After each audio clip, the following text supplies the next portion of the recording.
السلام علیکم ورحمۃ اللہ وبرکاتہ۔ ناظرین محترم، میں حافظ مانجوی آپ کی خدمت میں ایک نئے ویڈیو کے ساتھ حاضر ہوں۔ ناظرین محترم، یقین جانے جب میں نے یہ خبر سنی تو میرا دل بہت زیادہ خوش ہوا۔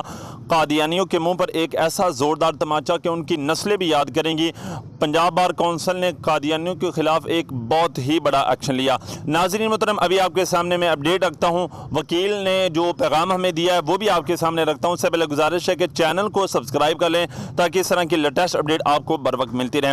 ناظرین محترم، وکیل کا پیغام ہی رکھتا ہوں، اس سے پہلے آپ کو بتاتا چلا جاؤں کہ پنجاب بار نے یہ ایک بہت بڑا فیصلہ کیا ہے۔ قادیانیوں کے منہ پر ایک زوردار تماچا مارا ہے کہ جو لوگ قادیانی ہیں وہ اپنے دین کی جو تبلیغ ہے وہ نہیں کر سکتے، ان پر پابندی لگا دی گئی ہے۔ جی ہاں ناظرین محترم، اور دوسرا جو انہوں نے بڑا فیصلہ کیا ہے کہ وہ وکلاء کی جنہوں نے قادیانیوں کو پروموٹ کیا، قادیانیوں کو انہوں نے سپورٹ کی ہے، ان تمام وکلاء کے جو لائسنس ہیں وہ بھی انہوں نے منسوخ کر دیے ہیں۔ تو یہ ایک بہت بڑا فیصلہ ہے اور قادیانیوں کے منہ پر ایک زوردار تماچا ہے۔ اور ابھی آپ کے سامنے میں وکلاء کا پیغام بھی رکھتا ہوں۔ ناظرین محترم، ویڈیو اچھی لگی ہو تو لائک ضرور کریں، چینل کو سبسکرائب نہیں کیا تو سبسکرائب ضرور کریں۔ آج پنجاب بار کونسل نے یہ تاریخ رقم کر دی ہے کہ قادیانیت کو جو برحق حکم سنا کر کہ یہ وہ اپنے مذہب کی آئینی طور پر کسی طرح تبلیغ نہیں کر سکتے، اور وہ تمام وکلاء جنہوں نے اپنی اس قادیانیت کی تبلیغ کی ہے ان تمام کے لائسنس سسپینڈ کر دیے ہیں۔